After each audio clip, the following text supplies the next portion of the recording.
your birthday today. We interrupt this program for an important...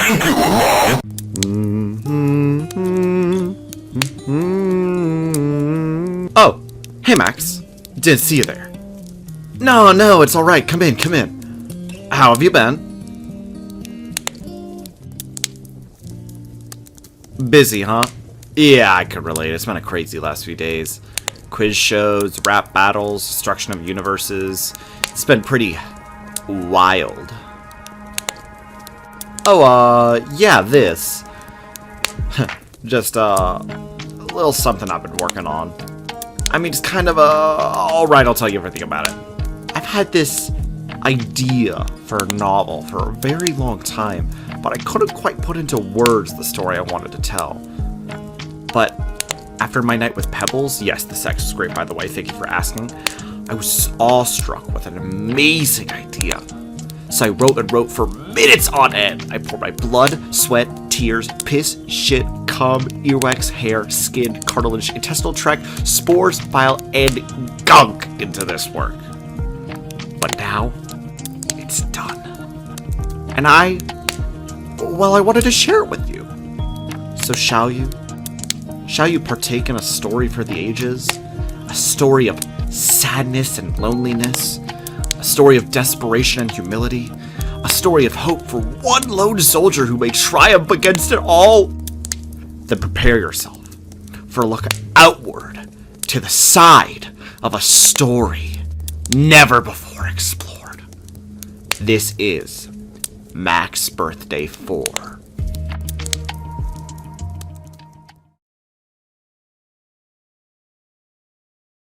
Prologue.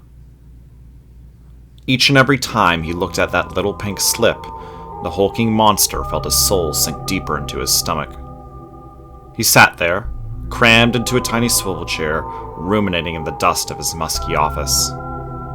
All lights were off, save for a single desk lamp shining a harsh spotlight down on the slip.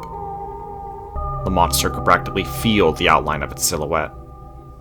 Large, bold letters were laid bare on the paper, inked in a deep black just some hours ago.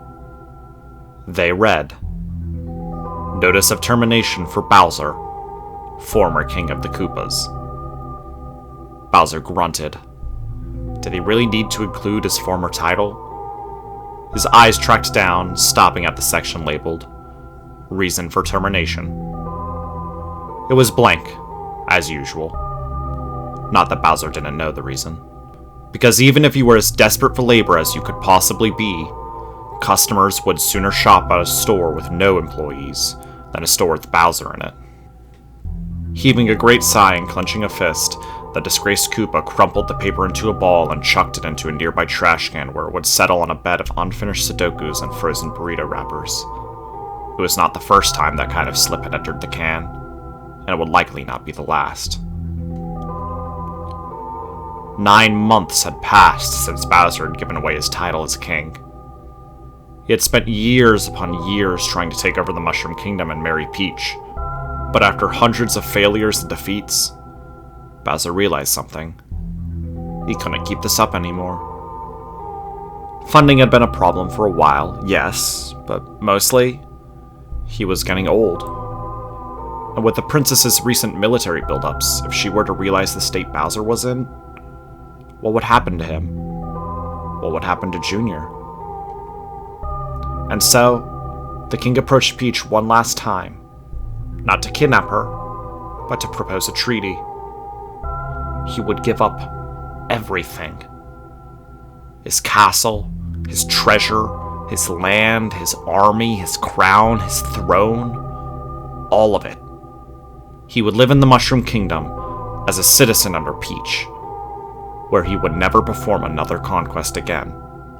And in turn, he would be forgiven for all his crimes and be allowed to live out the rest of his days in peace.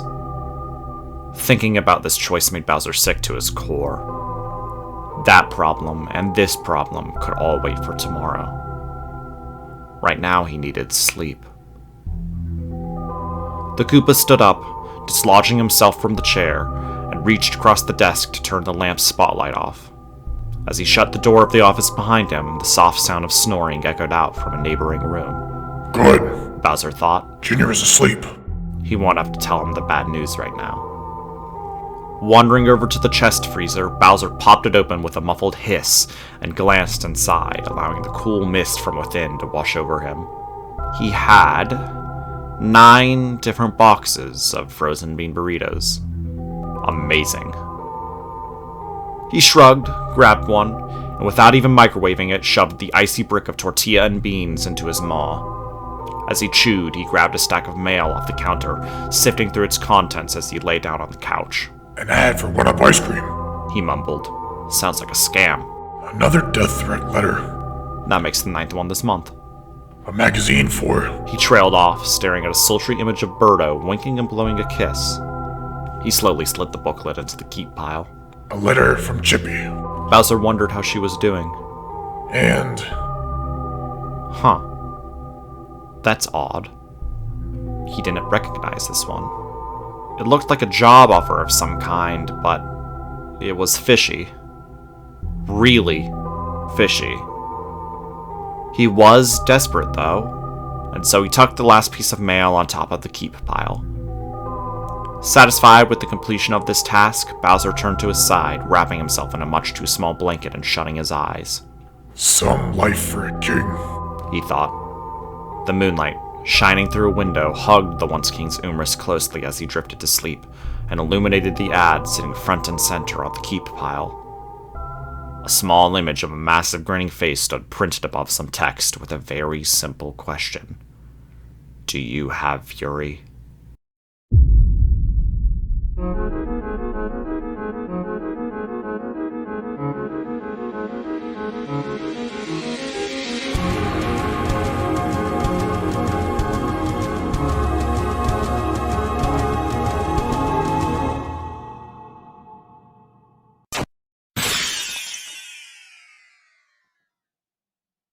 Chapter 1. Clumsily ducking underneath a jagged platform, Bowser slowly made his way into the heart of the junkyard. Empty blocks were stacked in disorderly piles all around him, some of them with their contents spilled out to the side, gathering mold and mildew. A pungent smell of urine permeated the air, threatening to make him heave up his frozen burrito from last night, but he pushed forward. He was close. Clutching it with one claw, Bowser brought the strange advertisement from last night up to his face in order to look at the directions again. Rather than an address, the sender instead opted to include a treasure map, fit with a red dotted line, an X to mark the spot, and a glittery sticker of a cartoon treasure chest. Naturally, Bowser assumed the X to be where his anonymous benefactor wanted to meet, but as soon as he stopped at his destination, he began to wonder if his assumption was wrong. Nobody was there. Had he gotten the location wrong? No, all the landmarks on the map checked out. He could see the pile of discarded Martin Luigi paper jam copies and the heroin-laden corpse of Nabbit, just as the map indicated. Unless it was a prank. Idiot! He shouted, punching his forehead with his bare fist. He stood still, wallowing in self-defeat for a few moments, until finally letting out a guttural groan and turning to leave. Honestly, he should have known the offer was too good to be true. What kind of weirdo would want to give somebody a job and welcome to you! The voice called out from behind him, reverberating across the junkyard in a shrill roar. It was an awful voice, high-pitched and just a slight bit nasally. Bowser's whole body winced at the sound, causing him to swerve towards its source. He scanned the horizon, searching for the person who had violated his ears. You are slow like a fat, ugly snail. You cause waiting, too much waiting, but finally you arrive! Bowser snapped his eyes upwards, locking them on the frame of the individual. They were a puny thing, hunched and huddled inside a crimson cloak which veiled their entire body. A pair of spectacles poked above the article, each frame filled with a spiral pattern that seemed to see through Bowser. Hey! Bowser yelled. Who are you? Quit looking around and show yourself, creep! The figure giggled. They doubled over, snickering to themselves silently, and then snapped their head back in a hideous cackle. Laughter upon laughter filled the junkyard, howling like a goblin on helium. I have chortles! They screamed. Bowser watched as the stranger tipped slowly forward, falling downwards face first to tumble down the trash pile while flipping head to toe like a Mighty Bean trademark, stopping and jumping up right at Bowser's feet with a small flourish. They ogled up at the Koopa with a massive grin, baring their teeth like a hyena. I am called Fawful, he said, outstretching a hand. The pleasure is yours. Bowser grimaced, eyeing the strange man up and down. He was disgusting. His skin was a sickly green covered in bumps and boils like a witch. He smelled like moldy celery and Brussels sprouts. And that smile, it took up half the space on his face and he never wiped it off. The leer he gave was constant, like a clown's, or Ronald Reagan's. Bowser did not shake his hand.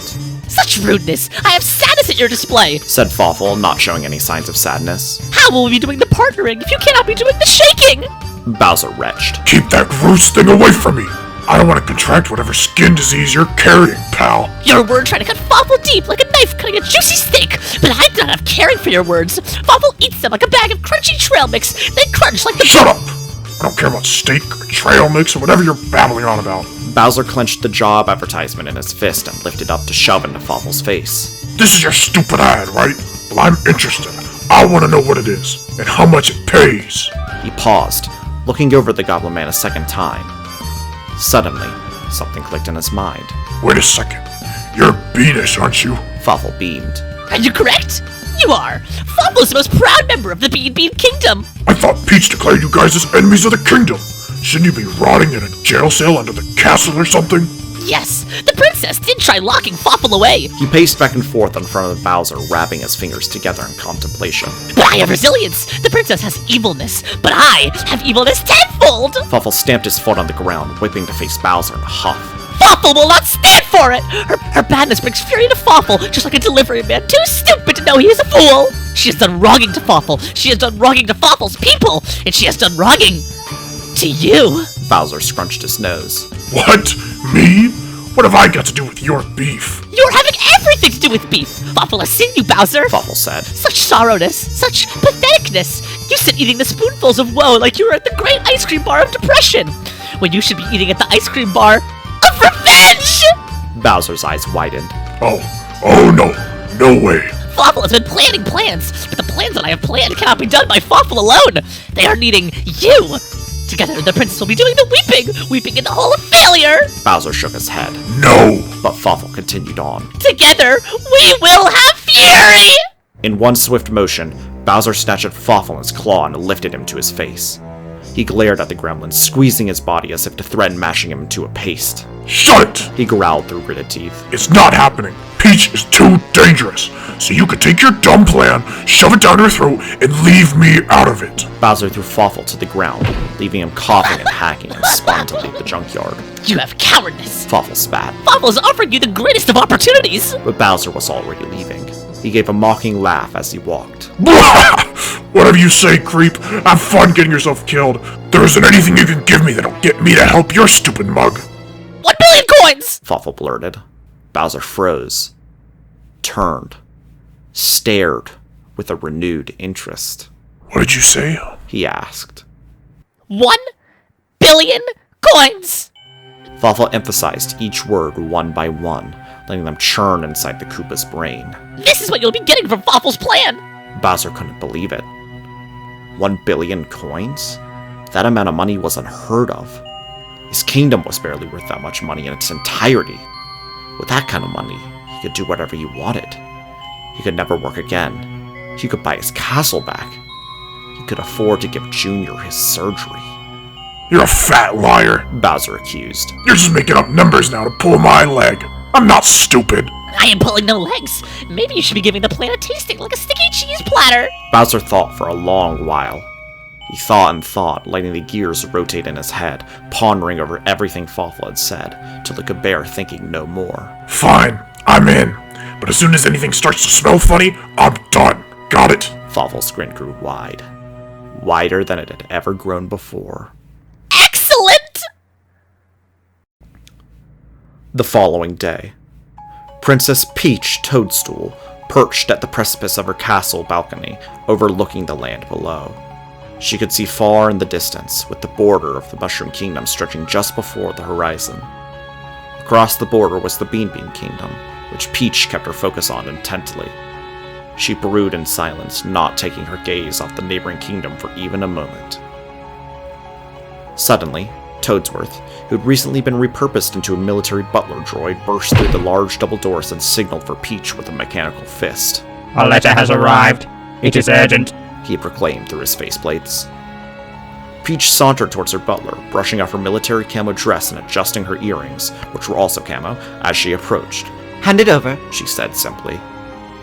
The princess quickly glanced over the letter, but raised an eyebrow at reading who it was from. Bowser, what does he want? She whispered. I bet he wants to try and bargain for his kingdom back. She laughed at the thought.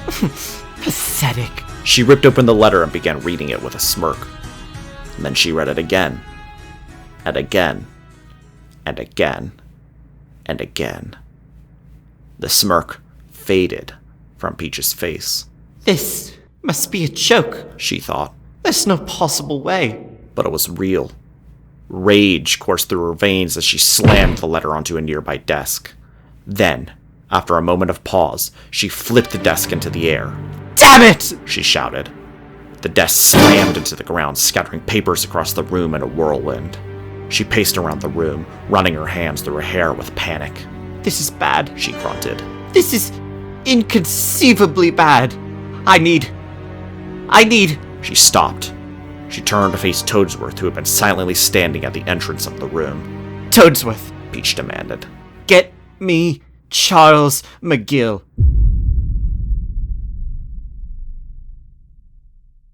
Chapter 2. Chippy practically spat out her drink. You're gonna sue Peach? She said between coughs, sputtering and gasping to regain her breath. She gawked at Bowser and Fawful, who were sitting in the booth across from her. For what? The three were sitting together at a sauce-stained table at the back of the local combination KFC Taco Bell. It was a popular spot located in the heart of the kingdom and often frequented by Bowser.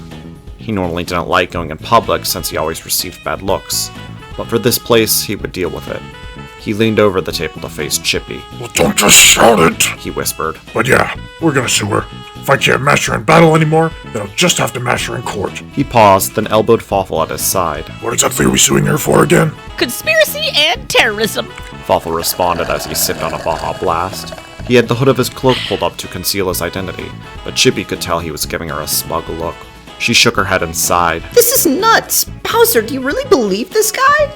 He's clearly got a few screws loose. Plus he smells. Fawful pointed an aggressive green finger at Chippy. I frown at your accusations. My screws have no concern to you, and the only smell Fawful is emitting is the musk of fury! Chippy rolled her eyes, clearly unimpressed.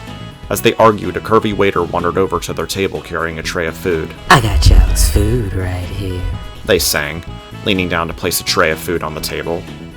Their breasts dangled in front of Bowser's face, trapped in a much too tight employee shirt and leaving nothing to the imagination. When they finished placing the food down, they stood back up and placed a hand on their hip. You cuties enjoy now. Chippy nodded. We will. Thank you. She squinted in order to read the waiter's name tag. Chunks. Ochunk smiled. No problem, sugar. As the waiter strutted away, Bowser reached over to the tray and grabbed one of the bean burritos he ordered. Look, he said, slowly unwrapping the foil clinging to the tortilla. I agree with you, Chippy. The guy's a loon, but I think he's really got something here. I could show Peach that even if I'm owner, I'm still the boss. He took a big bite of the burrito, eating half of it in one go. And with that kind of money... You could afford Junior's surgery. Chippy finished the sentence for him, offering a weak smile on top. You know I'm always on your side, big guy. And I'm all for taking the princess down a peg if it might make her less dictatory. But do you really think you can win a lawsuit against her? Can you prove she's a conspiracist or She wrinkles her eyebrows. a terrorist? Fawful, who had been eating a bucket of KFC chicken in the corner, piped up to answer Chippy's question. The princess is declaring the Bean Kingdom as her enemy. She stuffs her prisons until they are bursting with beanish tears. But why is she doing this, Fawful asks? Chippy looked confused. She accused you guys of being terrorists. She stated. It was all over the news. Shootings, fires, bombs. Pretty bad stuff.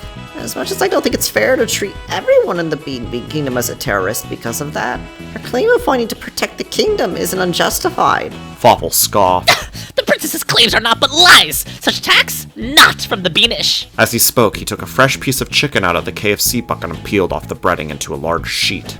He popped the breading into his mouth, tossing the uneaten white meat back into the bucket. Who committed those attacks against the Mushroom Kingdom, then? Chippy asked, ignoring Fawful's bizarre eating display. Because they did happen. You could still pass by some of the wreckage downtown. Foolishness! It is as obvious as the nose on Fawful's own face. The attacks, they are from the princess herself. Chippy's eyes went wide. Wait, are you saying the princess assaulted her own kingdom just to have an excuse to declare war against the Bean Kingdom? I must be admitting, the plan has genius. First the attacking of her own people, and then the blaming of Bean. A grim look stretched across Fawful's features as he picked at the drumstick. Ugh, such badness aches Fawful's toes. Wow. This is just... wow. This is huge. If this is true, she would be keeping illegal prisoners of war. She wouldn't just be a felon, she'd be a war criminal. Chippy turned to take her attention off Fawful and face Bowser instead. Her expression was serious. She's not gonna take this lying down, you know. This could be dangerous. Are you sure you want to get involved? Why can't Fawful handle this on his own? The whole plan would be no good if he was representing himself. Bowser responded. He needed someone else to file the suit on his behalf so that he could be their lawyer. A devilish grin stretched from his mouth. I guess I was just the natural choice because of my raw awesomeness. Chippy shifted in her seat. Sure, I guess so. But what if you lose the trial? What if she does something to you or Junior when she's out of the hot seat? Simple! Fawful chirped, slurping down the last of his chicken skins. We will not be losing! Fawful is the most excellent lawyer, and Fawful is having evidence! Evidence so strong it will be leaving a Fawful-shaped hole in the princess's face! In fact... He leaned across the booth, glancing out of the entrance of the restaurant. Two hooded figures, one small and one huge, had just entered the premises and were sizing up the area in silence. With a small motion of his hand, Fawful ushered them over. They slinked over to Bowser's table, hunched low and doing their best to look as shady as possible. The smaller of the two peered up at the Koopa, squinting at him from the inside of his hood. For a moment, Bowser could catch a glimpse of a deep purple mask nestled upon his eyes. Name's Popple, He said, pushing up into Bowser's personal space. the one and only world-famous shadow thief, known for his unmatched heisting abilities and dashing looks. He winked at Chippy, who wanted to vomit, and then gestured to the towering figure that had walked in with him. And this pokey is my partner in crime, Rookie. Rookie gave a half-hearted wave and a Hello. Compatriots! said Fawful. You are arriving just in time. Fawful's plan will soon be reaching its next stage! Chippy groaned. These guys aren't in the plan? Who even are they? Why? They are Fawful's vacuums of evidence! They are sucking up evidence for Fawful until my belly is big and round, full of knowledge! Popple gagged. Nasty. But yes, I'm stealing any and all dirt I can get my mitts on, see? A few suspicious documents, a couple of incriminating letters, but that's all small fish. He slid close to Fawful's side of the booth, a giddy look on his face. We found it. The big one. The big one? I have journals! Where was the finding? Let me show you this. Popple hopped up into the booth, seating himself next to Fawful. Then, much to the protest of Chippy, who was still eating, took the entire length of his arm and slid it across the table. Cups and trays clattered all across the ground, flinging their contents across the floor as Popple unrolled a large piece of paper onto the table. It was dirty, stained, and covered head to toe with scribbles, but Bowser recognized it instantly. That's a blueprint of Peach's castle. He remarked. Bingo! Said Popple. Had to bamboozle a few toes to get this beauty, but it was well worth the hassle. This map's got everything. Ventilation, cellar, even He circled an area on the right side of the map. secret rooms. That's where the goods are stashed, see? And a secret office where the princess hides all her most damning skeletons. Fawful was practically salivating at the map. He scanned it up and down, reading all of Popple's markings and notes. And you are having the plan of snatching? What a foolproofness? It's golden, I tells you. With me and Rookie, there ain't no palooka that can ruin this heist. Wonderful, wonderful! You do the getting of this for me, Popple, and I will be making you richer than the richest of cats! At the mention of money, Popple could be seen shaking with excitement. You got it, boss. Come on, Rookie. Make you shake a leg. Giving a tip of his hood to Bowser and Chippy, he began making his exit. Like a turtle, you little floating ball sack. Nice meeting yous. But not as nice as we'll be being rich. And he was gone. A calm silence hung over the remaining trio, but after a moment, Chippy decided she wanted to say something she had been holding in for a long time. This is so dumb.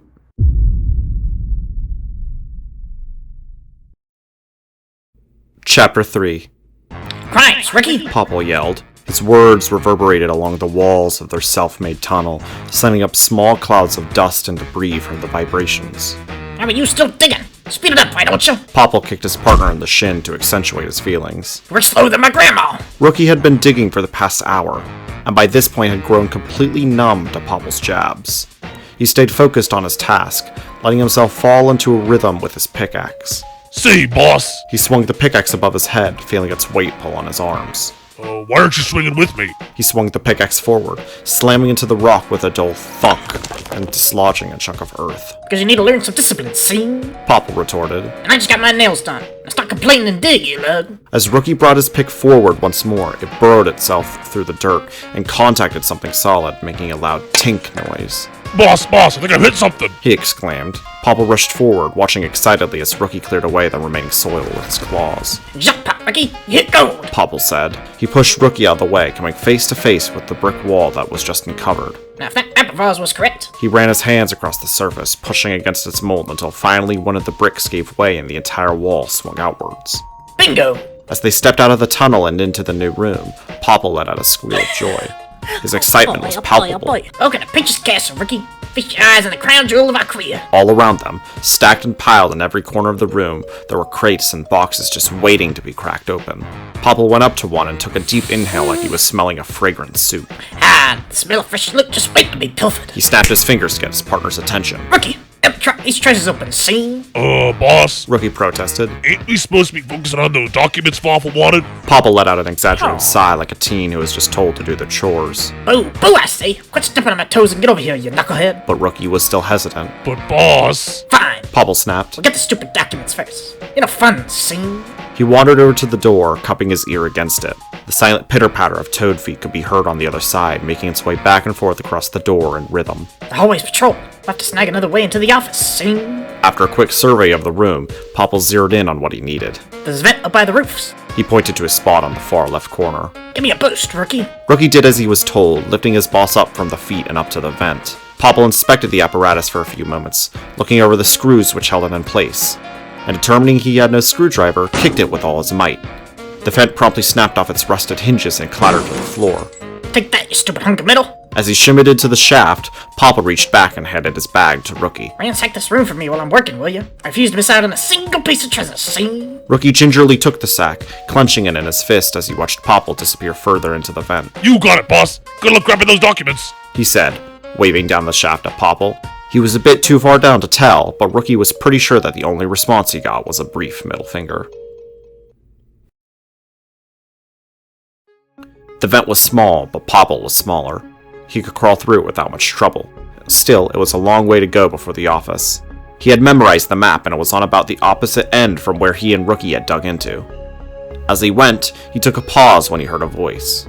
It was soft and high-pitched, but firm and commanding in tone. The princess. Popple thought. He had never met the princess in person before, but had seen more than enough of her propaganda videos to recognize her. They played regularly between TV broadcasts, a constant looming reminder of the steel grasp she had on everyone. I will not tolerate disobedience within my kingdom. She would declare. To step out of line is to bring harm upon you and your family. Popple shuddered at the thought. But with morbid curiosity taking over him, Popple pushed his ear against the corner of the vent to try and listen in on the princess. There's simply no way he found this out on his own. He heard her say. Bazar is an imbecile.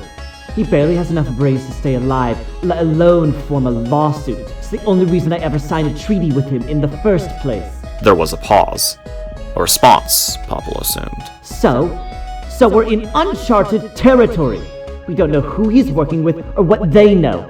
They could already have enough information to ruin everything. A loud slam. Another pause, this time longer. With all due respect, Mr. McGill, I don't think you understand what's at stake here. If this gets out, I'm ruined.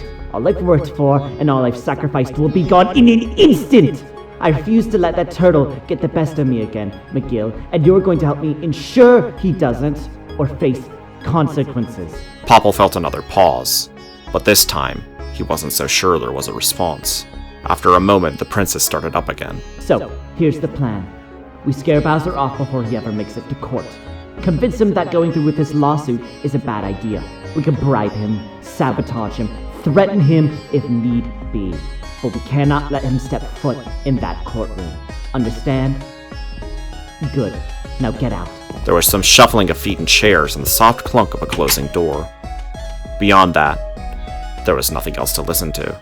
The conversation lasted maybe 2 minutes, but even so, Popple felt a terror he hadn't felt before creeping into his spine. He needed to find those documents fast. After some more time crawling, the Shadow Thief at last dropped down into the target office softly onto his boots. Unlike the storage room he started in, this room had been unmarred by the passage of time. All the dust and cobwebs were absent, and nothing was scattered about unorganized like the crates. A dim bulb hung from the ceiling, illuminating the area in a dusky glow. Immediately, Popple hustled over to a desk in the center of the room, digging through the papers stacked on top with a wild pace. No, blast! Where is it? He whispered to himself. When he didn't find it in the stack, he moved to the drawers, exploring their contents one by one, but time and time again, he came up short. Blast! Where would it be if it's not here? He started moving in a panic, running his hands against every surface, desperately hunting for a hidden compartment or secret chamber, but none could be found. Popple raised his head to the sky, wanting to scream in frustration, and then he spotted it. A thin divot running around the spot where the light bulb mounted to the ceiling in the shape of a square, barely perceptible. He frantically leaped on top of the desk, reaching up to grab the light bulb, and with a tug, the ceiling tile it rested upon swung open. A single folder fell out, landing itself cleanly into Popple's arms. Jackpot! He said. His celebration was cut short, however, when the sound of metallic footsteps encroached from outside. Princess, are you there? A robotic voice called out. In a frenzied whirl, Popple moved to cover his tracks by pushing up the ceiling compartment and then quickly rushed over to get back into the vent. But it was too late. The door swung open with a horrifying bang, and Toadsworth, the robotic drone, laid his glowing red eyes upon Popple. Intruder detected. Engaging defense protocol. Popple desperately bound up into the vent, scrambling his body halfway inside, but before he could make it all the way, Toadsworth clamped his hand onto Popple's foot and started pulling him out. Barely clinging on to the sides of the shaft, Popple kicked hysterically at the robot, pushing the whole sole of his foot into their face. Let go of me, you stupid buckeye bolts! He yelled, giving one final kick with all the force he could. Toadsworth stumbled back, losing his grip on Popple's foot, landing his whole weight on top of the desk and destroying it instantly. Popple did not waste a moment of time and flung his body back into the vent where he crawled as fast as he could. When he reached the opposite end, he sprang out and ran up to Rookie's side. Rookie was absently searching through boxes, carefully taking their insides out and transferring them over to Popple's sack. Oh, boss, did you have the documents? He asked. Yeah, I got him, Rookie. But when to move, see? Rookie cocked his head, confused. His boss never gave up the chance for extra loot. But there's still a few crates I haven't cracked yet. What if there's treasure still in? Forget the treasure! We need to go now! Popple grabbed hold of his partner's hand, quickly pulling him towards the tunnel they came from. Boss! Rookie said. He put his hands on Popple's shoulders and gave him a look of assurance. Whatever happened out there, we can handle it together. You're the brains, and I'm the brawn, remember? Popple took a deep breath, trying to regain his composure. A sense of calm washed over him. Ain't nothing gonna hurt us, said Rookie. Cause we're Popple and Rookie, the dynamic duo. A deafening blast sounded from behind them. Popple shielded his eyes instinctively, dazed and rattled from the noise. A soft dribble of liquid began pooling at his feet, and as the numbness of shock wore off, he realized he could feel the same wetness all across his face. Slowly, he opened his eyes, hoping to look back up at his partner. But all he could make out before him was blood and guts. Rookie's head had been blown clean off, his lower jaw hanging on loosely and spilling blood across the floor. His gore and viscera painted every surface of the room, chunks of meat sticking on Popple's skin. Popple couldn't register it. He stood there, dumbfounded, unable to move or speak, until finally the body slunk forward and collapsed into him. His only friend he had ever known, dead in his arms. Popple screamed to the heavens and anybody else who would listen. Tears rolled down his face, mixing with Rookie's blood and pooling underneath his corpse. He was crying so much, he was practically drowning, and yet he continued to scream. Princess Peach stepped forward, cradling a shotgun in her arms. Her dress was soaked in crimson. And I just washed this outfit, too. She sighed. Oh well, I suppose it's only natural for a ruler to need to get their hands dirty every now and then. Help me clean up, will you, Toadsworth? Before Popple could even understand what was happening, he felt a strike against the back of his head. And then, he saw black. When he came to, Popple was sitting in a metal chair of some kind. Rookie's blood was dried on his skin, a grim tell that his death was not just a nightmare. When Popple tried to squirm, He realized that his arms and legs were bound to the chair. He was stuck. Hello? A voice came from in front. The princess was sitting across from him, wearing a sparkling brand new camo dress. She was still holding the shotgun in her lap. Nice of you to join me. Your name is Popple, yes? Popple felt a wave of rage rush over him. You monster! He shouted. You killed him! Oh, I swear when I get out of this, I'm gonna... You'll what? Peach responded. I was in my right to do what I did. You broke into my home. I was simply defending it. She leaned forward. Her eyes were serious. All business without a hint of emotion. That's all I've ever done. Defend my home. If that makes me a monster, then so be it. She narrowed her eyelids at Popple. If you think me killing your partner is the extent of what I'm willing to do for my kingdom... She pumped the shotgun, letting 2 empty shells tumble from the barrel and plink onto the ground. It was now aimed directly at Popple's chest. Then you are in more danger than you realize, thief. Popple tried to stay calm. He wanted to tell the princess that he wasn't scared of her, but the words didn't form. He couldn't stop shaking. What do you want from me? I just need a bit of information, Popple. Nothing to be afraid of. See, I'm currently dealing with a problem. A brute by the name of Bowser. And I have a feeling that you and he are working for the same person. Am I right? Popple nodded. Yeah. Name's Fawful, and he's the head honcho for the whole scheme. It's him you want. Fawful? Peach rubbed her chin, racking her brain for any memory of the name. Doesn't sound familiar. What does he want? Revenge. Popple responded. He's Danish like me, see? Says you framed us for being terrorists. That Ford I was stealing was supposed to be the final proof he needed to show you as a fat, lying pig rolling in the mud of deception. His words, not mine. Peach leaned back in her chair. She sat there, ruminating on what Popple just told her. So, this Fawful character knows the truth. She thought. Not good, but... A tiny smirk formed on her lips. He's missing a crucial piece of evidence. I can work with this. Popple spoke up, interrupting the princess's thought process. That's all I know, see? I swears! Please let me go! The gears were twisting in Peach's head. She had an idea. Alright, Popple, I'll release you. But I'll need you to send a message for me. Popple was filled with glee upon hearing that he would be able to leave. Yes! Thank you! He was practically crying from relief. I'll say anything, whatever it takes for you to spare me. Peach shook her head in disappointment. Oh, Popple. From behind her, Toadsworth stepped out of the shadows, brandishing a rusty saw. His glowing red eyes locked themselves onto the shadow thief. I'm afraid I don't need you alive to send a message.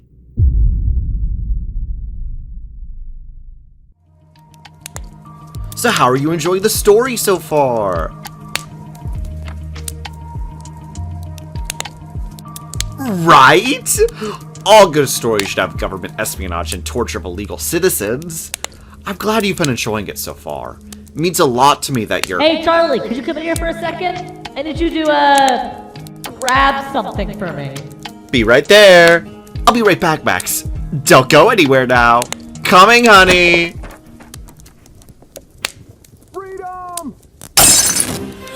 Oh man, Charlie should really install a door in this house.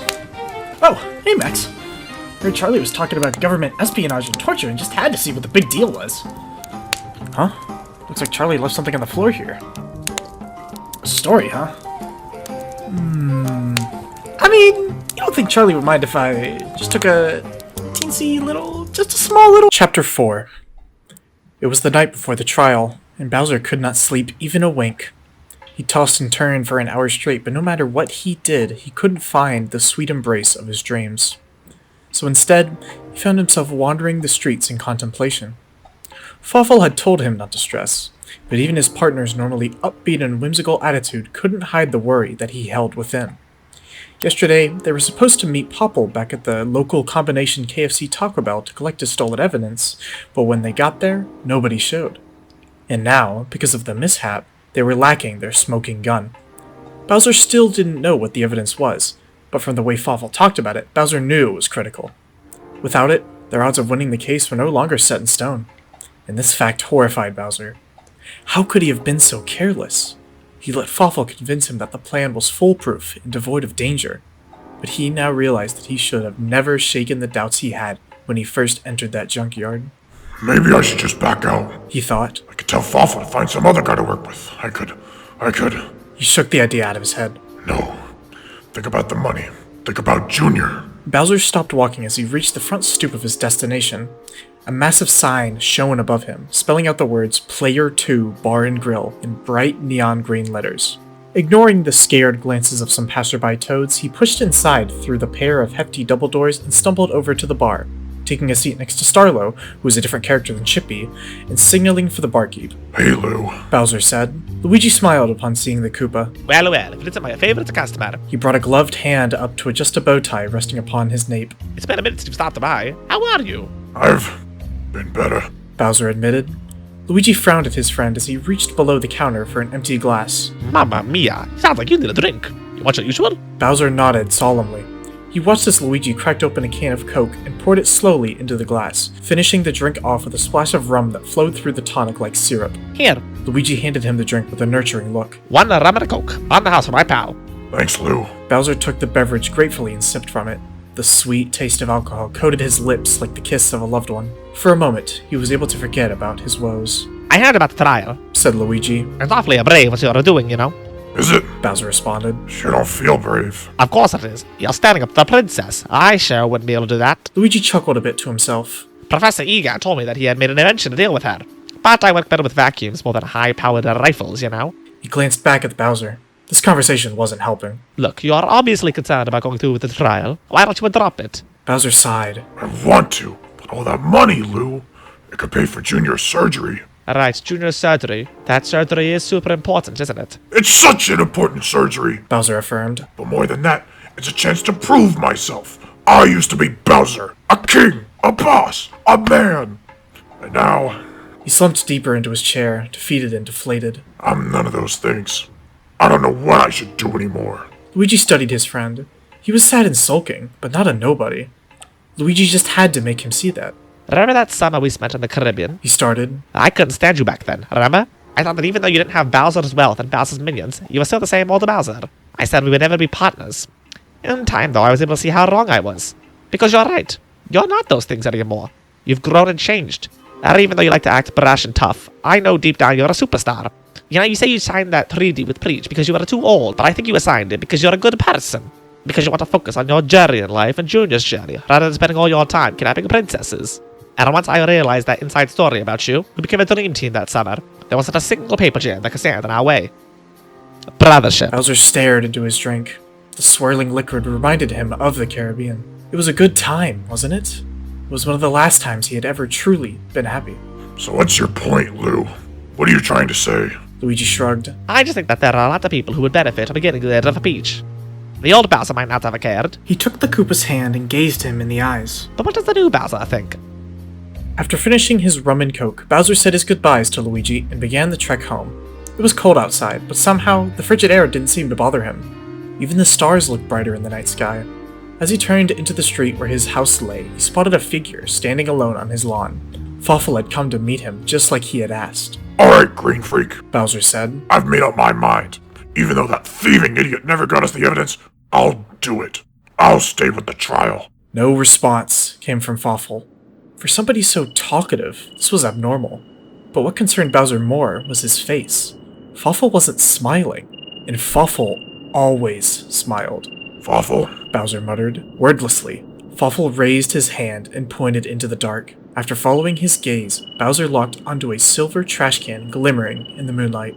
It sat to the side of the house's front steps like a demon lurking in shadow. Bowser treaded over to the can. He had no reason to be afraid, and yet he could feel his heart trying to escape from his chest. Every part of his brain was telling him to turn back, but he had to know. He slowly hooked one claw underneath the lid, and then carefully slid it up and away.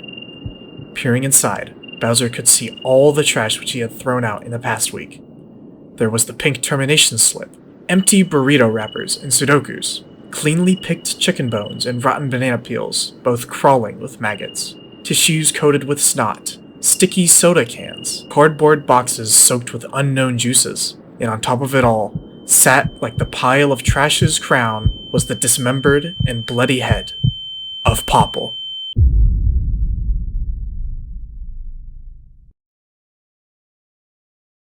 Chapter 5. Today, I stand outside of the Mushroom Kingdom Courthouse, where in just a few moments the doors will open and a truly unforgettable trial will take place, said Toadette. Her voice boomed into the microphone, resonating past the noise of the crowd behind her. The nation was shaken last week by the news that Bowser, former king of the Koopas, had chosen to sue Princess Toadstool in the court of law. While the exact details of the suit have yet to be released, we know it concerns the recent terrorist attacks from the Bean Kingdom. For many, King Bowser choosing to side with the terrorists is in no way surprising, but the question still remains. What is the Koopa going to try and prove? This is Toadette Toadington of Fox News reporting on the case. From behind the camera, Lakitu gave a thumbs up. Toadette had nailed it. We now go to the princess for a pre-trial interview, she said, turning to join the cacophony of other reporters huddled near the courthouse steps. Princess Peach stood at the forefront of the crowd, poised behind a podium to address them. Her camo dress had been replaced by a pristine suit and tie, but her menacing aura remained. People of the Mushroom Kingdom, she announced, I assure you this trial is nothing more than another petty attempt from Bowser to try and gain control. He seeks nothing more than to undermine my authority and my ability to protect my people. So I will see to it that this idiotic trial is over as soon as possible.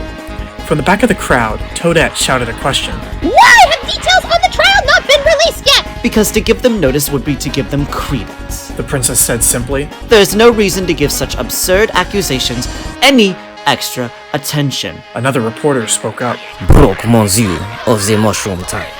To what will happen with Monsieur Bowser as a trial? Peach gave her a dramatic sigh. It is clear to me that despite our treaty, he is still determined on continuing his evil ways.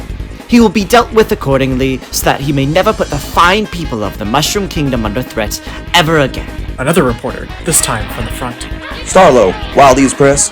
The W in Starlo is silent. So, you're real confident you'll win this trial, huh? Peach nodded. Of course. He's not even here, is he? Frankly, I doubt he'll ever show up, because he knows he cannot win. Because he knows he is a coward. And he knows... A deep, guttural laugh bellowed from the back of the crowd. A coward, huh? Bowser stomped forward with a cloaked Fawful in tow, the reporters parting wave for the pair with a look of terror painted on their faces. Well, I'm here now. Peach glared at him. She could feel the rage building inside her. So you are. I assume you must have missed my message, then? Bowser kept his ground. No, I got your message loud and clear. Your threats just don't scare me. Sweat was rolling down his forehead in droves. Peach noticed very quickly. Really? Because you seem terrified right now. You can't handle this, and you know it. An air of fake concern washed over her. It's not too late to back out. Why not save us both the trouble and crawl home? Bowser pointed a claw at her. I'd be stupid not to be here, because if I don't stand up to you, who else will? He gestured at the mountain of reporters behind him. You might have got all the media here that you control to make you look better, but I know the truth. So does everyone else. Peach could feel her anger crescendo. She wanted to reach across the podium and grab Bowser's neck to strangle him, but she couldn't. Not here. You know nothing, she said through gritted teeth. Bowser steeled himself and stared directly into Peach's eyes. I know you're going down. Courtroom was filled almost instantly. Rows upon rows of seats were filled with reporters or onlookers, and every time Bowser peered over his shoulder, he could spot at least a dozen eyes trained on him specifically. Glancing over at Peach didn't fare much better. She was staring daggers at Bowser and gripping her table so hard that the wood was beginning to crack. He eventually just settled on facing toward Fawful, who was busying himself with a fidget spinner. I hope you're as good of a lawyer as you say you are, pal, Bowser muttered. Fawful lobbed the fidget spinner behind him, where it sailed across the courtroom and hit Bloke Monsieur, knocking him unconscious instantly. With his now free hand, Fawful placed it on Bowser's shoulder. You must have relaxing, friend, he said. Your stress shrivels the brain like a rotting berry, and it gives Fawful cramps. Bowser huffed. I'm trying here. So little reassurance really so much to ask for. Fine. I swear that Fawful is the most excellent lawyer, Fawful said, removing his hand from Bowser's shoulder and pulling out another fidget spinner from his cloak. You are looking at an expert. Bowser put his head in his hands. This was really happening. The entire week had been building up to this, but somehow he still felt unprepared. Could he really pull this off? He didn't know anything about law. He didn't know anything about being in court. And he didn't. A sudden duo of voices sounded out from the back of the courtroom. We believe in you. They sang in unison. Whipping around, Bowser noticed Chippy and Luigi standing in the back, cheering him on. You're the boss, Bowser! They shouted. Bowser thought about his friends and how they came all this way just to see him. He thought about Fawful and all the other Beanish who were being hurt. He thought about Popple and what the princess did to him. He thought about Peach and wondered how he had ever loved her. He thought about Junior and that surgery he really needed. Then he thought about himself and how goddamn awesome he was. He was Bowser. King Bowser. And today, he wouldn't be the villain, but the hero. That alone gave him the confidence to remain in his seat even as the judge walked over to his spot. After taking his seat in an opulent mahogany chair, the judge spoke with a sputter and a cough. I am Judge Pianta. I am here today to judge. He turned to Bowser and Fawful. Plaintiff, present yourself. Bowser stood without hesitation. Hello, Your Honor. I am King Bowser Koopa Sr. III, represented today by Mr. Fawful.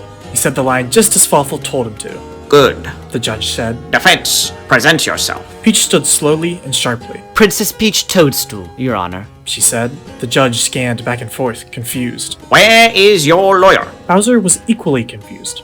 It never occurred to him that Peach hadn't shown off her lawyer. She wasn't representing herself, was she? He looked over to check himself, but all he saw was Peach. She was smirking to herself. Oh, silly me. I never introduced him, did I? She said. Her grin kept growing wider and wider.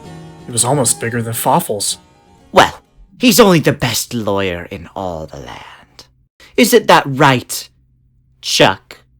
Suddenly, the doors in the back of the court swung open with lightning speed, slamming against the wall and almost flying off their hinges. A bout of dust rose up, obscuring Bowser's view. But from behind the cloud, he could make out the shadow of a figure approaching. Princess Toadstool! His voice echoed out like an angel. As he stepped out of the dust, Bowser could make out a finely pressed suit smooth against him. That! He continued. Bowser had never seen anyone like him. His aura was monstrous, like he was a god walking among mortal men. With a tip of his top hat, he addressed the awestruck courtroom. Is correct! There he was. The man. The myth. The worm.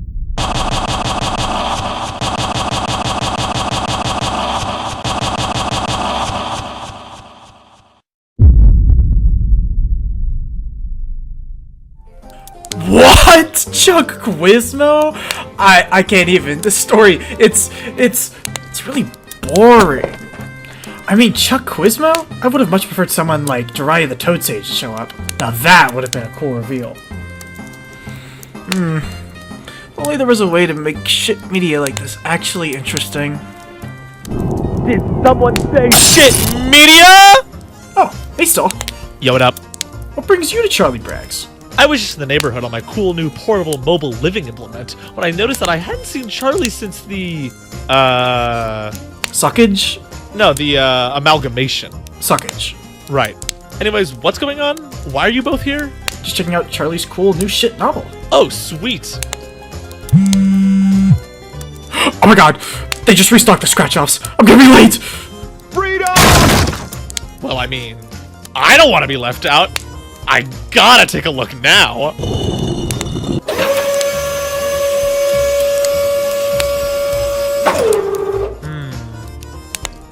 Oh, okay, I see. Alright. Chapter 6 of Not Election Trucking.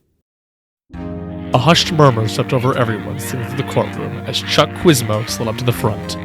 People could be heard whispering back and forth, each in awe of a specimen that just burst through the doors. That's Chuck Quizmo! One said. It's really him! Said another. Bowser was unsure of how to feel. He had never seen this man before, and at first glance he would think of him to be nothing more than a pathetic worm. But, despite his unassuming stature, something about him deeply concerned Bowser. The way he carried himself, the cut of his suit. This was no man to be trifled with. Bowser leaned over to Fawful.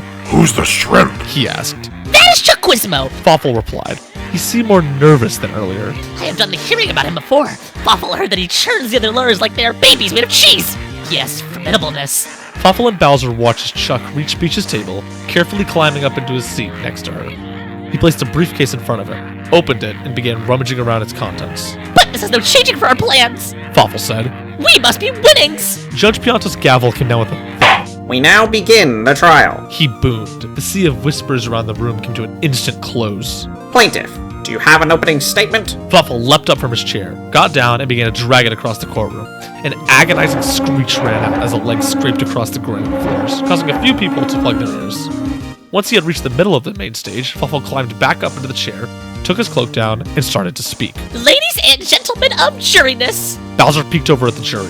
It was full of toads. I am called Fawful, and I have fury! Objection! Peach shouted. This man is clearly beanish. Not only should he be barred from even being here, but his identity means he is unfairly biased as a lawyer for this particular case. I ask that he be removed immediately. The judge looked back at Fawful. Mr. Fawful, is this true? He asked. Fawful was somehow now wearing a mask. It was identical to his own face, but he had a mustache. Nuh-uh. The judge shrugged. He does not seem beanish to me. Overruled. Peach gave an exasperated sigh. She knew it wouldn't be that easy, but it was still worth a shot.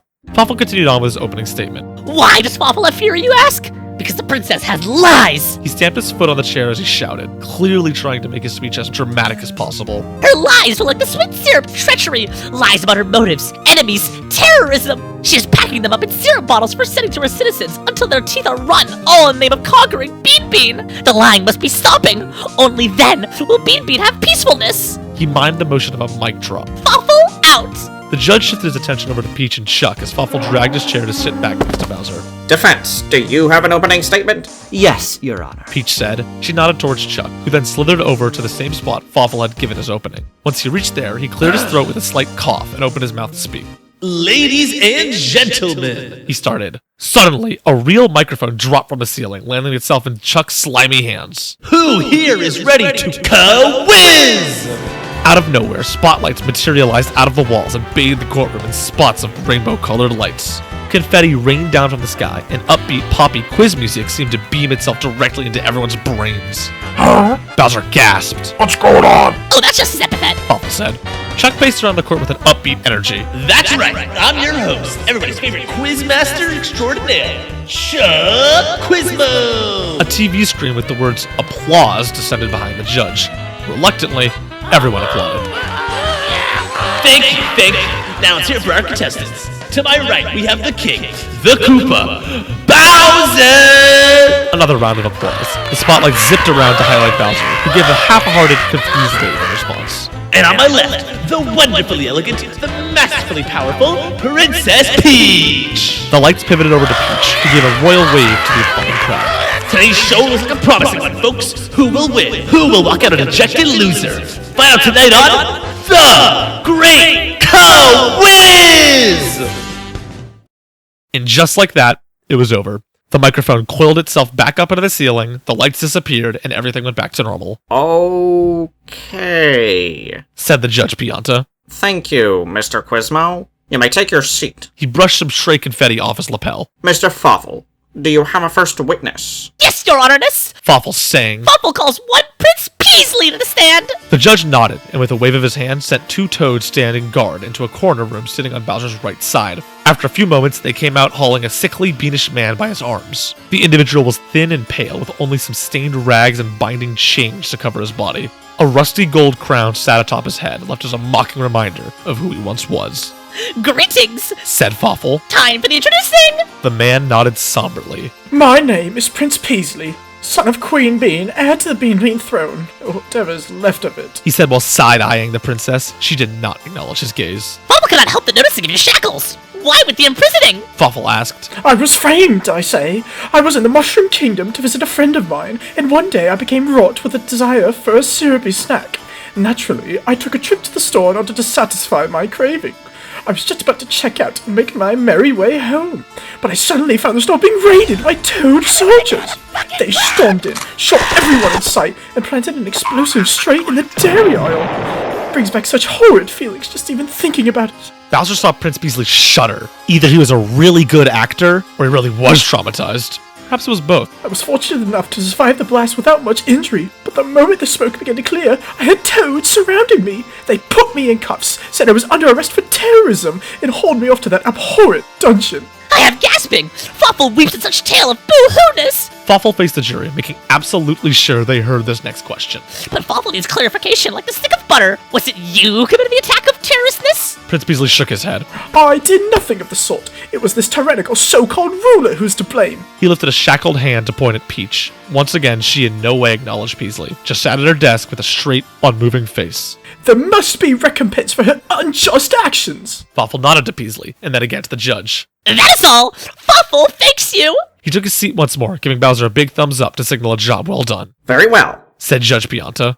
Defense, any questions for Cross? Quickly grabbing a small box from his briefcase, Chuck Quizmo hopped from his chair and made his way to the center stage. Immediately, the quiz memorabilia showed itself once more and filled the courtroom in a sea of rainbow lights and catchy tunes. Quiz! Time to get this party started, folks. Let's give a round of applause for the first question. He reached into the box he had brought from his briefcase, and after a moment of rifling through it, pulled out a small slip of paper. Question 1. What are your thoughts on retail prices in the Mushroom Kingdom? Prince Beasley blinked. What kind of a quiz question is that? He asked. Chuck Quizmo looked so offended that one might think Beasley just insulted his mother. Hey now, who's the quizmaster here? You or me? Prince Beasley shrugged. Alright then. I suppose the retail prices here are just fine, if you must know. A loud buzzer rang out through the room, and a large red X appeared on the TV situated behind the judge. Ooh, sorry, pal. That wasn't quite right. Why don't you give it another go? Now it was Peasley who looked offended. The answer I gave was my opinion! Who gives you the right to tell me my own opinion was incorrect? Now, you're allowed to have any opinion you like, but that wasn't your opinion, was it? It was incorrect because it was a lie. Well, Prince Beasley stammered. Fine. I suppose there are a few things here that are a tad overpriced, but I fail to see how this is in any way... The buzzer sounded. Another X appeared on the TV. Ooh, wrong again. Shame on you, Prince Beasley. Didn't your mother teach you not to lie? Bowser shared a concerned glance with Fawful. He didn't know what Chuck's aim here was, but it couldn't be good. Well, what are you waiting for, Beasley? Chuck said. What's the correct answer? Prince Beasley snapped. Fine! I hate them! The prices here suck! Everything is absurdly expensive, and your taxes make shipping a nightmare! There! I said it! Your economy is the worst! A green checkmark appeared on the screen. That is correct! Chuck proclaimed. I must say, folks, that answer had a lot of aggression behind it. Almost the aggression of a terrorist. Chuck winked to the jury. Trust me, I'm a quizmaster, and quizmasters always know the truth. Bowser's eyes went wide. Chuck Quizmo didn't just have the power to summon lights and confetti. He was able to know the true answer to any quiz question he asked. And now, he was using that power to back them into a corner. Bowser looked at the jury. They were silently whispering between themselves. He looked at Peach. She was once again wearing her sinister smirk. He looked at Fawful. Fawful cut him off before he could finish. I know, Bowser! We're so fucked!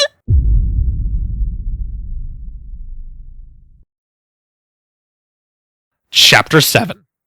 Chuck Quizmo continued to grill Prince Beasley for the next 30 minutes. It was a brutal, agonizing half hour, wherein Chuck got Beasley to admit countless incriminating details about himself. Apparently, he had been a bit of a bully in high school. Chuck said it was evidence he had the heart of a terrorist, and he had learned how to make bombs during his service in the military, among other things. By the end of his questioning, Prince Beasley was a shell of a man and had completely demolished the prosecution's plan. Fawful knew their only option now was a full pivot. He frantically scrawled a few words onto a thin piece of paper and then promptly folded it in half before stashing it under the table. I have new planning! He quickly leaned close to Bowser as not to be heard. Take a look at Quizmo's box. He's pulling the questions from it like the rabbits from a smelly magician's hat. Fawful is knowing the princess will be the final witness, so Fawful could be sneaking a special question of specialness into the box. He flashed the folded paper below the table. The winnings may still be at hand! Bowser nodded. Got it! What do I need to do? You need to have distracting, so Fawful will send you to stand for witnessing! Bowser shook his head. What? No way! I can't go up there, I'll get eaten alive! You must! It is the only way out of all of the ways! Bowser grunted. Fine, but this better work, idiot! The judge slammed his gavel, bringing both Bowser and Fawful to attention. It's high time for us to move on. Plaintiff, do you have another witness? Yes, Your Honorness! Fawful calls upon King Bowser! Bowser grumpily stomped over to the stand. The chair was far too small for him, and as soon as he placed his bottom on it, he could hear its wooden frame begin to creak and crack under his weight. He clumsily scooted forward to try and squeeze behind the frame of the podium. Very well, said the judge. You may proceed with your questions, Mr. Fawful. Fawful rose from his seat. He stroked his chin, trying to think of a fake question to ask Bowser before he passed him over to Cross. You come here often? No.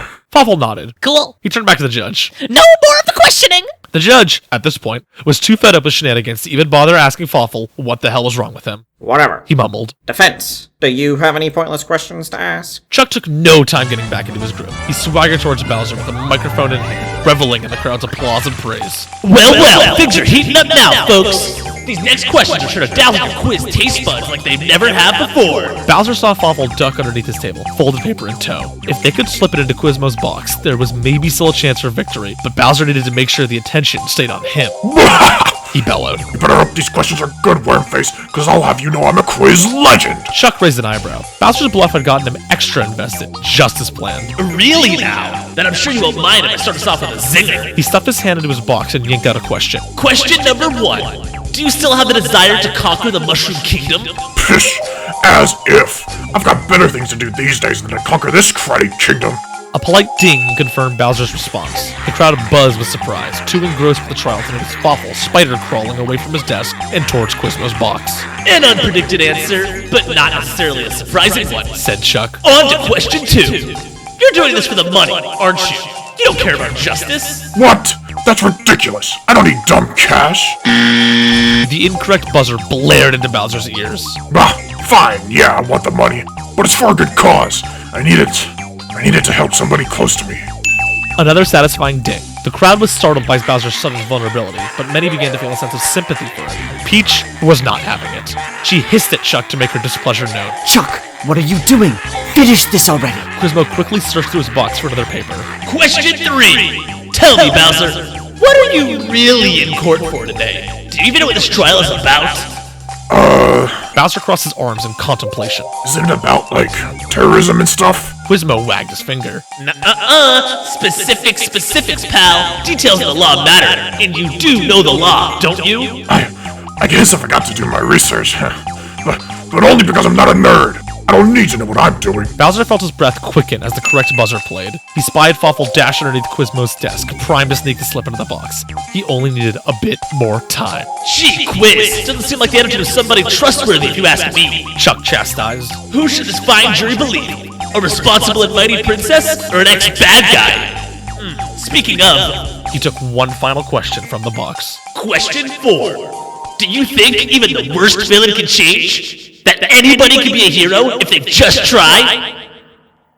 Bowser's heart sank. He couldn't breathe. He couldn't move. He couldn't think. All he could do was look out into the endless crowd and feel their eyes pressed against him, waiting for his response. He wanted to tell them yes, that he could change, really change, just like Luigi said he could. But deep down, he knew the truth. He was fooling himself. There was no hero within his shell, just a depressing, useless, irredeemable monster. And so, Bowser gave Chuck his most truthful answer. No. Chuck smiled with giddy delight. And there you have it, folks. If even Bowser himself doesn't think he can change it, then surely it must be true. He waved away the Koopa from the stand. No more questions, pal. I've made my point. Ladies and gentlemen, give him a round of applause. As he twirled around to face the audience, Chuck found Fawful standing on his tiptoes, holding a folded note above the box. I apologize, Mr. Fawful, but you'll have to wait until after the trial before getting my autograph. He patted Fawful on the back. Oh, yes, of course, my badness, I will, do the sitting down now.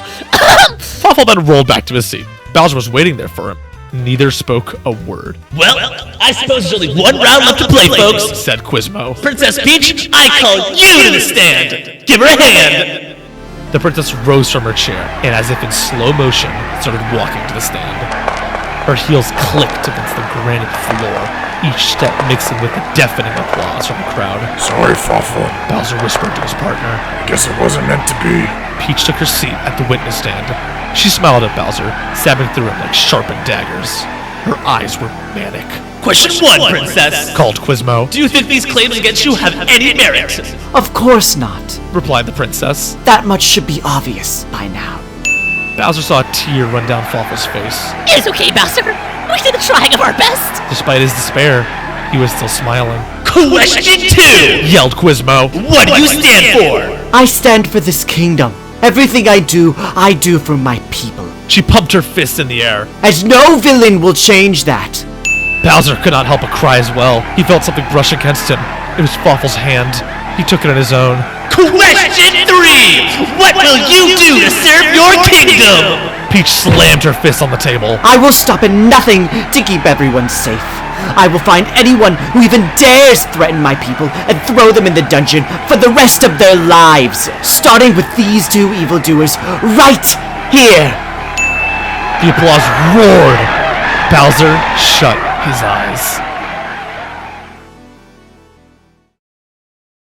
And then, suddenly, a light broke through the cracks. When Bowser looked up, he couldn't believe what he saw. But it was there, right in plain sight. Popple's ghost, radiant and beautiful. He reached down, scooping up the piece of paper Fawful wrote on, and with a snap of his fingers, disappeared along with it.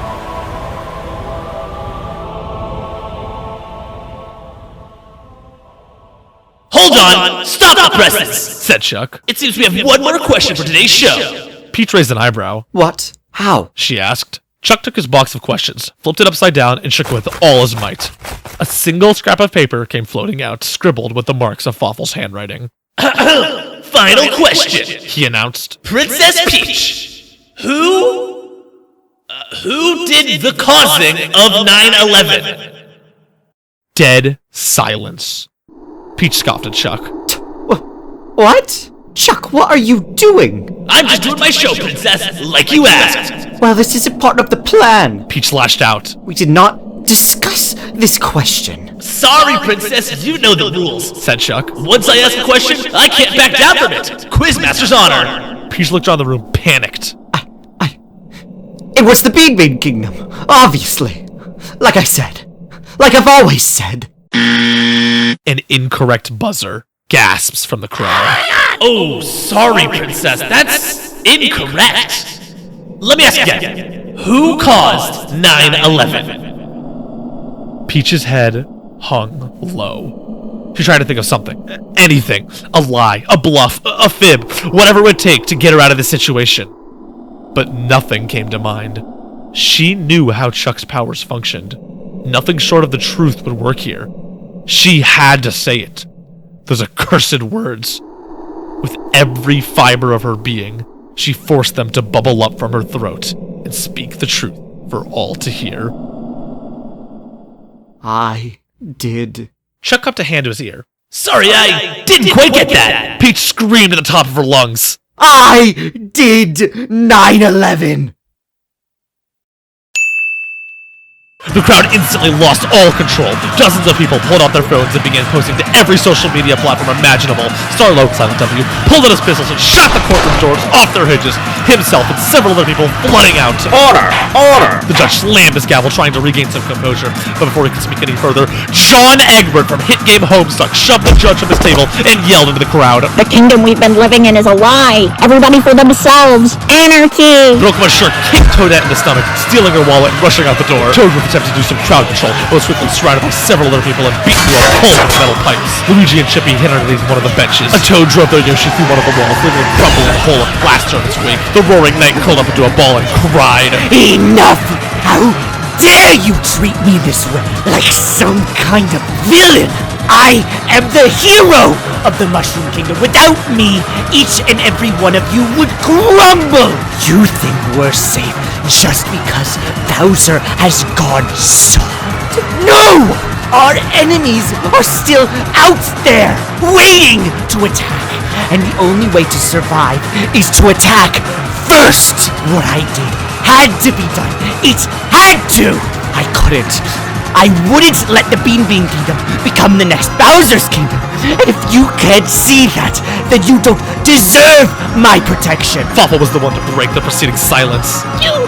You have insanity! No, I have fury! Suddenly, a black aura began forming around the princess's frame. As she filled the room with dark energy, the material of the courtroom began pulling into her, covering her body in stone and rebar. Bowser instinctively scooped Fawful into his arms and dashed over to the exit. After placing Fawful on the ground next to him, the two watched in horror as a 15-foot stone peach exploded out of the door.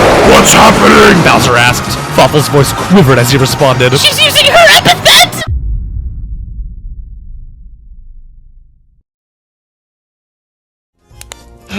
Court battle. Brings back good memories. Could you imagine if ours had a quiz section, though? That would have been sick. Definitely could go without the 15-foot agony monster, though. I don't know what Destiny was talking about. This thing is gold! I'll be taking these chapters. Thank you very much. Aw, shit. Charlie's coming back. Well, gotta skedaddle on out of here. See you, Max.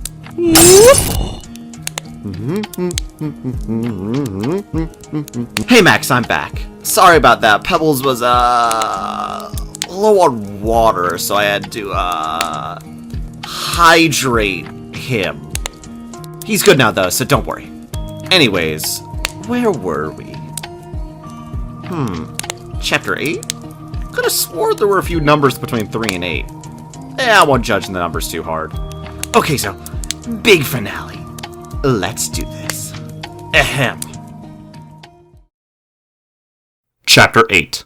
Feel my fury! Peach roared like a dragon yakuza as screaming citizens scattered across the streets. Bowser turned to Fawful, adrenaline flowing through his veins. What do we do? He asked.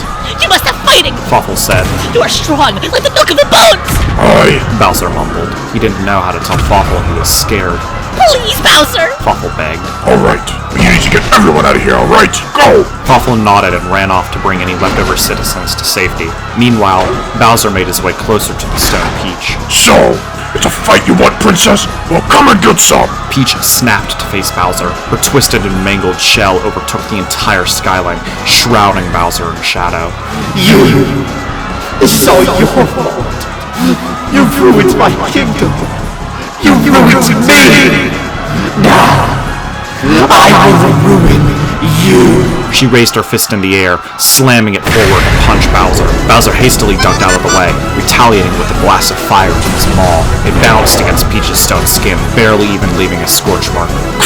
He slid out of the way of another punch, sending Peach colliding into a nearby store instead. The fire will work, but I guess I have to dish out some of these! Bowser went in for his own punch, but ended up only succeeding in breaking his hand against Peach's stone leg. Peach laughed. She brought down her hand, flicking Bowser in the face and sending him tumbling against the ground and eventually slamming into the courtroom steps. Look at you, trying to be the hero. You want it so badly, don't you? But you'll never have it. An energy could be seen forming on the tip of the princess's finger as she pointed it at Bowser. She was charging up her iconic Plasma Blast. The only corpse you'll live by is that of a villain. Bowser didn't have the strength to move. At the very least, Fawful was able to get everybody else out of harm's way. Now all he had to do was sit here and take what he deserved. Peach fired her blast. Bowser closed his eyes and waited for impact. Yet it never came. When he opened his eyes, Bowser expected to be eviscerated by Peach's laser. But instead of hitting its intended target, the full force of the blast was being taken by somebody who had jumped in the way. Chuck Quizmo. Chuck! Bowser shouted. He scrambled over to Quizmo's smoldering body, picking him up gently. Chuck rasped. He coughed up some blood, spattering Bowser's hand with crimson. Whiz! Looks like I'll have to end today's show early, folks. I'm headed out to the big quiz in the sky now. Bowser didn't understand. Why? Why did you save me? He asked. Quizmo looked up at Bowser. Despite his injuries, he still had that passionate spark in his eyes. You said you didn't think you could change, and here you are, sacrificing yourself to save others. He smiled brightly. Seeing you, it made me want to be better too. I want to make amends for helping Peach and using my powers for evil. Bowser felt tears welling into his eyes. Chuck! You're a hero, Bowser. Don't forget that. Chuck Quizmo. Signing. Oh. He gave one final breath and then went limp. He was gone. I'm fucking dead.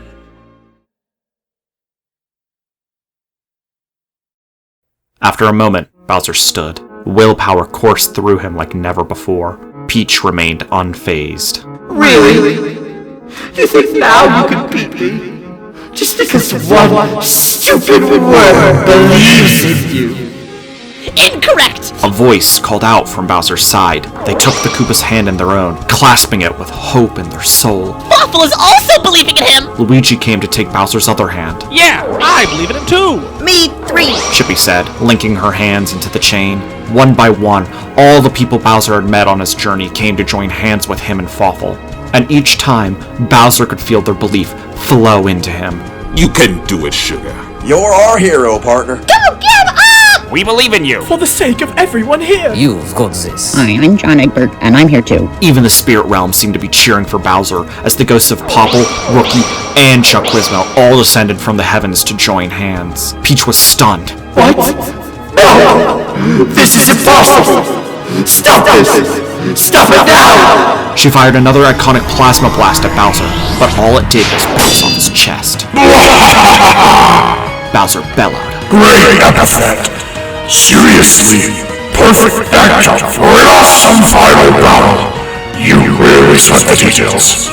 A blinding rainbow light spread across the king's body, painting him with energy and power. Listen up! You're saying all my friends will vanish? Not today! My friends are all mine! So you vanish! Friendship!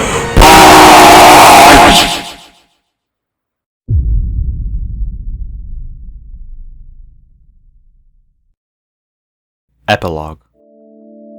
There was naught but blissful peace inside the Mushroom Kingdom graveyard.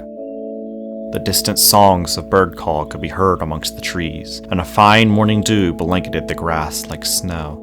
In one sunny corner of the cemetery, Bowser approached a tombstone clutching a bundle of flowers. He was alone, but he looked happy.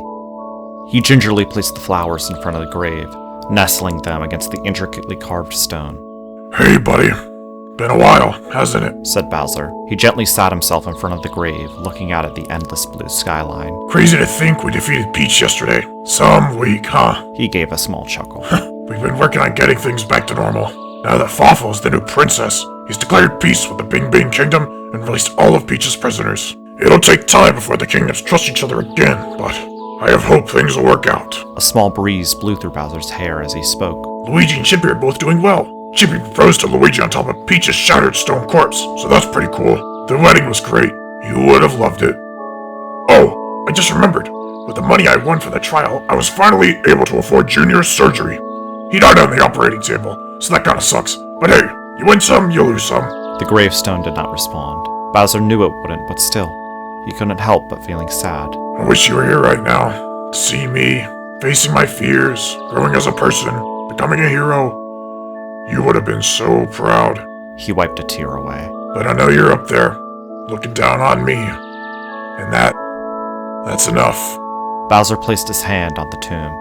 Its surface felt smooth to the touch, and carved into the center was a name shining brilliantly. Here lies Mario, Jumpman Mario. Bowser smiled. Happy, beautiful, true. As he arose to leave the graveyard, he turned back and spoke one last time. I won't forget you, buddy. The end. Here's to the ones that we got. Cheers to the wish you were here, but you're not. 'Cause the drinks bring back all the memories of everything we've been through. Toast to the ones here today. Toast to the ones that we lost on the way. 'Cause the drinks bring back all the memories. And the memories bring back you.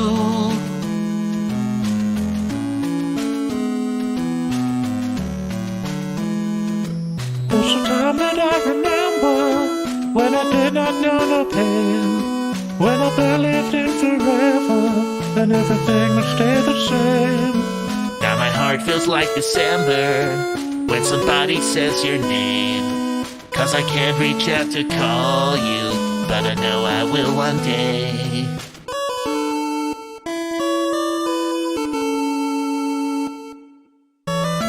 Everybody hurts sometimes, everybody hurts someday. But everything gonna be alright. Go and raise a glass and say, Here's to the ones that we got.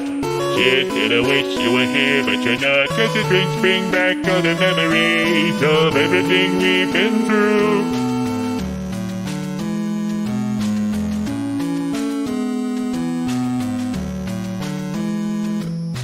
Toast to the ones here today.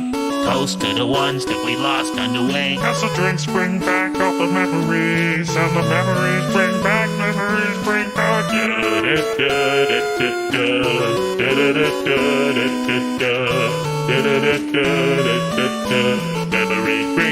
Memories bring back you.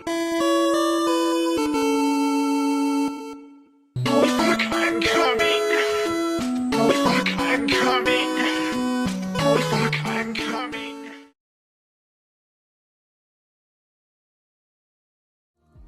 So, what'd you think? Yeah, I have to agree, it's total dog shit.